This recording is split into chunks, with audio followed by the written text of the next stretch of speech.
سلام، من کوشا هستم و به یه ویدیو دیگه خوش اومدید. در این کانال با هم اخبار روز دنیای تکنولوژی رو مرور میکنیم. آخر ویدیو هم همیشه یه سوالی از شما میکنم که تو کامنت ها نظر بدید و گاهی وقتا هم یه محصولی رو معرفی میکنم که شاید به دردتون بخوره و حتما تا آخر تماشا کنید. لایک و سابسکرایب هم فراموش نشه. بریم ببینیم چی داریم. خب یه خبر اومده که چین تونسته یه رباتایی رو طراحی کنه که سرعت دویدنشون تا 9 مایل بر ساعت میره، یعنی یه چیزی حدود 15 کیلومتر در ساعت. حالا ممکنه شما بگید که آقا یوسین بولتش مثلا 3 برابر این سرعت داره. ولی خب چقدر؟ 100 متر بدوه، 200 متر بدوه. این باتریش تموم نشه تا آخر دنیا میخواد بدوه دنبالت. یعنی یه جورایی ممکنه رکب خورده باشیم اگه آخر زمانی بشه و ما فکر می‌کردیم قراره با یه سری زامبیای کند لش و لوش در بیافتیم، الان قراره رباتای سرعت بالا بیافتن دنبالمون. خلاصه شانس بیاریم اینجوری نشه. آقا اگه میخوایم بدونید بازار کار چقدر اوضاعش خرابه، بدونید که لینکدین هم سودوکو اضافه کرده به سایتش. یعنی یه جورایی لینکدین شده مثل این دفترهای مشاوره اینا، شما رفتی اتاق انتظار نشستی، میگه حالا شما فعلا بشین جدول رو حل کن تا من یه سری روزنامه ها رو ورق بزنم ببینم چیکار میتونم واسط بکنم. یعنی اوضاع کار یه جوری شده که الان هر کی کار داره از قدیم داره. خلاصه مواظب باشید. آقا یه خبر اومد که اطلاعات یه سری از دستگاه‌های آینده اپل نشر کرده. ولی گویا اشتباها خود اپل این نشری رو به وجود آورده. توی کدایی که مثلا منتشر میکنه گاهن راجع به دستگاه آیندهش هم گفتن. این تا دیروز خودش میومد این یوتیوبرای بیچاره رو مثلا سو میکرد که میگفت آقا شما چرا رفتید اطلاعات چیز ما رو کنکاش کردید و جلو دستگاه و محصولات ما رو معرفی. حالا خودش لو داده. حالا ما کاری نداریم، مثل اینکه یه سری دستگاه مثل اپل تیوی و نمیدونم هوم پاد با مانیتور و اپل ویژن پرو 2 و این چیزا قراره بیاد که من البته فکر میکنم این نشی از قصد بوده. یعنی اینا میخواستن بدونم بازار واکنشش چیه. گفتن ایوا نشد، ایوا نفهمیدی. حالا نظرتون چیه؟ اینا میخوان ببینن کدوماشو مردم دوست دارن اونو منتشر کنن، کدوماشو مردم یه نظر دیگه میگن یه تغییری بدن، کدوماشو حذفش کنن. اگه نه برو خودتی. آقای ایلان ماسک هم گفته میخوام از اپل شکایت کنم. گفته این اپ استورش، این رتبه بندیش خصومت باره. این هیچ وقت اپای منو نمیاره تو اون بالاها قرار بده. همیشه این اوپن ای آی تو چت بات ها مال اون بالای گراک من حتی توش 5 تای برترم نیست. یعنی یه جورایی داره میگه چرا وقتی نشون میداد رتبه رو اوپن ای آی میبرد گراک ما نه. که من فکر میکنم ایلان ماسک وقتی بچه بوده از اونایی بوده که مامان باباش جایزه میخریدن واسش، میومدن سر صف به مدیر میگفتن آره به این جایزه بده و اینا، این تشویق بشه و مثلا جایزه برده. وگرنه این اخلاقا نباید تو این سن و این شرایط اینجوری باشه. آقا تلاش کن میری بالا. چون مثل که یه زمانی حتی دیپسیک بالای اون رتبه بندی اپل بوده. یعنی چینی‌ها هم تونستن، تو نتونستی. شاید هم واسه اینکه اینو بچزونن این کارو کردن نمیدونم. ولی این وسط حالا سم آلتمن که واقعا ایلان ماسک هم یکم مشکل داره، گفته تو هم همین کارا رو تو الگوریتم اکست انجام میدی، نمیذاری مثلا پیام‌های ما و پست‌های ما بیاد بالا. که البته ایلان ماسک هم میگه برو بابا تو چرت و پرتات حتی بیشتر از من ویو میخوره با اینکه من بیشتر از تو فالوور دارم. که تازه سم آلتمن گفته باشه اگه راست میگی اینو مکتوب بنویس، من عذرخواهی میکنم اگه تو بنویسی. یعنی میخواد یه آتوی هم از این بگیره. خلاصه دعوای اینا هم جالبه.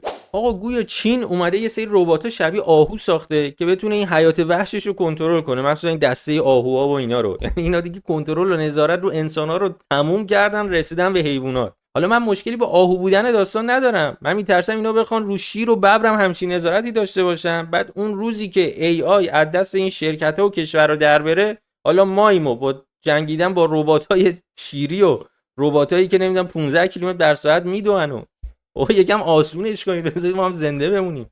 شانس آوردیم دایناسورها منقرض شدن. آقا یه شرکت خودشیرین گوشی سازی به اسم آمپلاگ گفته ما هم می‌خوایم بریم تو آمریکا بسازیم. البته از مونتاژ کاری شروع می‌کنیم با ضمانتنامه گلدیران، بعدش حالا دیگه ببینیم چی میشه. فقط من موندم اینا چشم اندازی چند ساله دارن تا تو بخوای بیلشو بزنی و جاشو پیدا کنی و اینا. دیگه فکر کنم ترامپ اومده بیرون.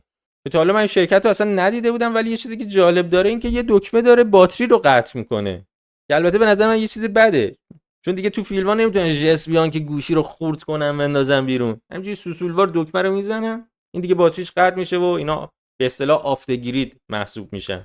ولی خب چیز جالبیه. تو یه خبر دیگه یه شرکت چینی اومده رحم مصنوعی درست کنه، یعنی رحم رباتی، جنین از این به بعد دیگه به جای شکم ماده تو شکم ربات رشد کنه. حالا من امیدوارم این عکسی که گذاشتن جنبه فقط توضیحاتی باشه که بفهمیم چی به چیه، وگرنه شیشه‌ای نباشه این بچه رو ببری بیرون یا یه عینک آفتابی هم واسش بگیری. بعد با این همه سیم و تجهیزاتی که اینور نشون داده مثلا مادر آوردیم آچار کشی، چی میشه داستان؟ خراب نشه، داغ نکنه. بعد می‌ترسم مثلا بچه به صدای چرخ دنده و اینا عادت کنه، مثلا بچه بزرگ میشه به دنیا میاد میگه تو رو خدا منو ببرید کنار کارخونه یکم آرامش بگیرم بخوام، یا منو ببرید جوشکاری میخوام یکم راحت باشم.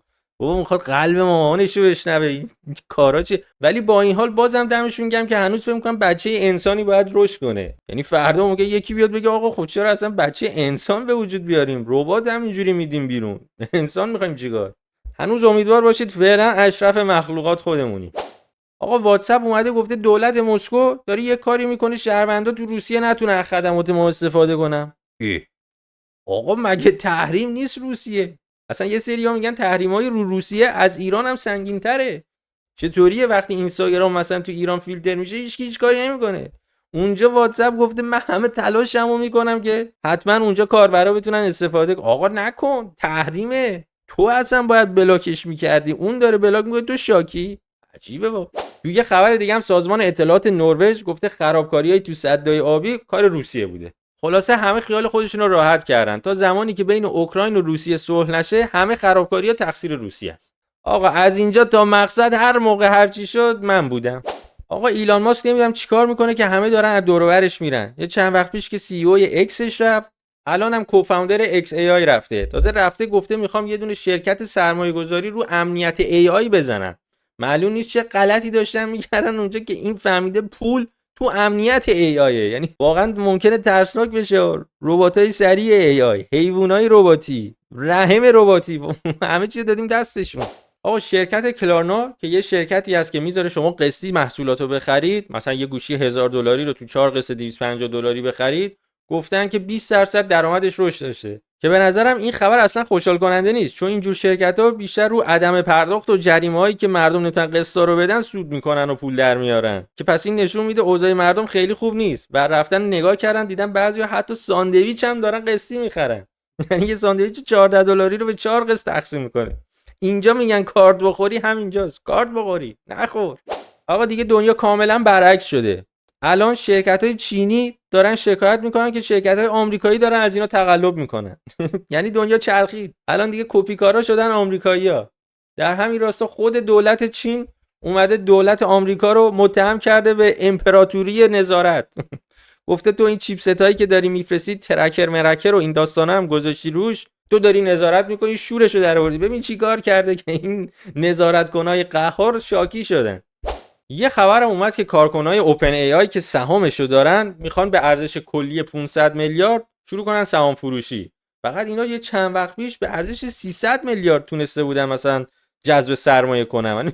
چیکار کردید تو این 3-4 ماه شما شدید 500 میلیارد؟ که البته فکر کنم بدونم چرا اینقدر قیمتو بردن بالا، چون اگه یادتون باشه متا می‌خواست یه سری از این کارمندا رو با 100 میلیون دلار مثلا به خدمت بگیره، حقوق 100 میلیون و بونس و مزایا و این چیزا بده بهشون. یه سریاشون گفتن نه. همه گفتن بابا تو چه غری هستی، 100 میلیون داره بهتون میده. اینا اینقدر قیمتو بردن بالا که ارزش سهام بره بالا، بالاتر از 100 میلیون بشه، بگم ببین دیدی ما اینجا رو دیده بودیم. بریم خبرهای کریپتویی. لایک و سابسکرایب فراموش نکنید. یه خبر از آقای توماس جیریکوفسکی که ایشون یه دونه فروشگاه دیجیتال داشته تو دارک نت که کارهای خلاف میکرده، که سال 2017 گرفته میشه و به 9 سال حبس محکوم میشه. ولی به خاطر اینکه خوش رفتاری کرده و اخلاقش خوب بوده و اینا، مشروط سال 2021 آزادش میکنن. همه سالاشو نمیمونه.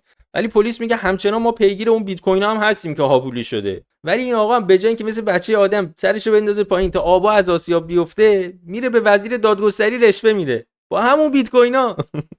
بعد پلیس هم میاد متوجه میشه به کمک یه سری از عوامل جستجوی کریپتویی، میفهمن که این بیت کوینا مرتبط به اونه و اینم به اینه و هم وزیر مجبور استعفا بده، این آقا رو دوباره میگیرن. کی میذاری مگه بشر؟ آقا یه زبلقارچی هم 6 ماه 9 میلیون دلار از دست داده تو کریپتو. چیکار کرده؟ این میخواسته یه دونه والت سخت افزاری بگیره، فقط به جای اینکه مثل بچه آدم بره از مغازه‌های معتبرش بگیره، رفته رو تیک تاک مثلا دیده یه جا داره تخفیف میده از اونجا گرفته. آخه لامصب تو 6 ماه 9 میلیون دلار داری، چه تخفیفی می‌خواستی؟ چه تغییری تو زندگیت میکرد؟ تو که بعد اصلا بیشتر پول بدی، اصلا تو 500 دلاریشو بعد $1000 بدی بخری. خلاصه یادتون باشه اگه می‌خواستین والت سخت افزاری بگیرید حتما از جای معتبر بگیرید، از خود سایت سازنده بگیرید، از هیچ جای دیگه نگیرید. 2 برابر پول بدید مطمئن باشید درستشو میگیرید. آقا بانک نظامی ویتنام با یه شرکت کره‌ای میخواد اولین صرافی دولتی ویتنامو بزنه. حالا شما احتمالاً میپرسید خب چرا مثلا بانک تجارت نه؟ چرا بانک ملت نه؟ من فکر می‌کنم این یه حقه امنیتیه که اگه هکرها خواستن هک کنن بدونن با ارتش ویتنام طرفن. خلاصه ما امنیت سایبری نداریم ولی ارتش پشتمونه، مواظب باشید. خب آقای جاستینسون هم خیلی وقت بود تو خبرامون نبود ولی پیدا شد. ایشون داره بلومبرگو سو میکنه که چرا تو لیست بیلیونرهایی که منتشر کردی دارایی‌های منو بیشتر جلوه دادی. گفته این خطرناکه واسه من. شما یه سری از دارایی‌ها رو گفتی تو اینجا که من ندارم و این ممکنه امنیت منو به خطر بنده. به در جوقت تو بیلیونری. یعنی شما فکر کن خلافکارایی که مثلا می‌خواستن اینو تلکه کنن یا از این اخاذی کنن یا نگاه می‌کنن این آقا 5 میلیارد نداره مثلا 2 میلیارد داره، آخ شرمنده. ما زیر 5 میلیارد مثلا باش کاری نداریم. تو بابت موز 6 میلیون دلار پول دادی، معلومه بابت هر چیز دیگه ممکنه کلی پول بدی. تو خوراکی. تو یه خبرم گفتن که امارات قراره تو 5 سال دیگه صنعت دومش بشه صنعت کریپتو. حالا من واقعا نمیدونم دارن کاری اونجا انجام میدن یا شده مهد خلافکارای کریپتویی، چون اونجا که نه مالیات بد میبندن، کاری هم ندارن کریپتو داری، تازه ویزای طلایی هم بد میدن. ما که هر کیو دیدیم تو کریپتو داره یه جورایی سر بقیه رو کلا میذاره تو دبیه. شاید اینجوری داره صنعتشون رشد میکنه. بریم خبرهای بازی رو ببینیم. آقا گویا روبلاکس سر این حمایت از کودکان وضعش خیلی خرابه. یه دونه ایالت تو آمریکا گفته اصلا می‌خوایم ازت شکایت کنیم، تو مواظب بچه‌ها نیستی. قطر هم که کلا بن کرده، گفته روبلاکس نباید بازی بشه تو قطر. بعد تازه آقای کریس هانسن که معروفه با یه برنامه‌ای داشت که کودک آزارها رو گیر مینداخته، اونم داره ورود میکنه به قضیه. یعنی گفته ببین چقدر سوژه اینجا هست که من باید بیام تو اینجا. کلا دنیای واقعی رو ول کنم اینجا رو بچسبم. خلاصه مواظب باشید، روبلاکس جای امنی اصلا نیست. آقا مسابقات قهرمانی پوکیمون داره برگزار میشه بدون قهرمان. یعنی چی؟ یعنی این بازی‌ها که قهرماناش همه چینی بودن، چون بازی‌ها داره تو آمریکا برگزار میشه ویزا نمیتونن بگیرن برن اونجا. یعنی عملا قهرمانا رو راه ندادن. یعنی ترامپ دیگه تقریبا داره با حذف چین یه جورایی رقابت میکنه با چین. والا به نظر من یه جام جهانی فوتبال هم باید تو کره شمالی برگزار بشه که ایران و کره شمالی و کوبا و اینا بریم اونجا، بلکه ما یه قهرمانی بیاریم. آقا یه یوتیوبر هم واسه کمک به نشونه گیریش تو بازی‌های شوتر اومده یه دستگاه عصب ماهیچه‌ای درست کرده. یعنی تقلب دیگه به کجا رسوندید لامصب. همین الان شرکت‌های بازیساز موندن با این تقلبکارایی که دارن از نرم افزار استفاده میکنن چیکار کنن؟ بعد تو با دستگاه نشستی تو خونه داری رفلکستو میبری بالا. نامردما داریم با همچین ماوسی باهات بازی میکنیم، مثلا رقابت کنیم باهات. آقا سازمان پتا که مثلا حمایت از حیوانات و ایناست گیر داده به نینتندو که چرا تو ماریو کارت این گاو حلقه دماغ داره. این حلقه دماغ واسه گاوا یه جور شکنجه است، هیچ گاوی لبخند نمیزنه وقتی اینو داره، بعد برش داریم. بعد تازه الان گیر میدی کلا نینتندو با یه ماریو اومده بالا که میزد تو سر لاک پشت و شکنجهشو میداد بین این دوتا لوله ها. بعد تازه ما کلی بازی داریم که اصلا واسه تفریح باید بری حیوان شکار کنی یا اینا، مثل رد دد ریدمشن و اصلا بازی شکار است. حالا گیر دادی به این گاو خندون. بعد تازه به چه کسی هم گیر دادی؟ به نینتندو که خوراکش اینه که بره تو دادگاه و پیروز در بیاد بیرون. کلا تنتون میخوره. مثل این که از تن خاریدن گفتیم، مثل این که یه بازی هم بدجوری تنش میخوره. این وسط که نینتندو از پلورد شکایت کرده که تو خیلی بازی شبیه پوکیمون و ایناست، یه بازی رفته پلندو ساخته که شبیه پلورده. پلورد شبیه پوکیمونه.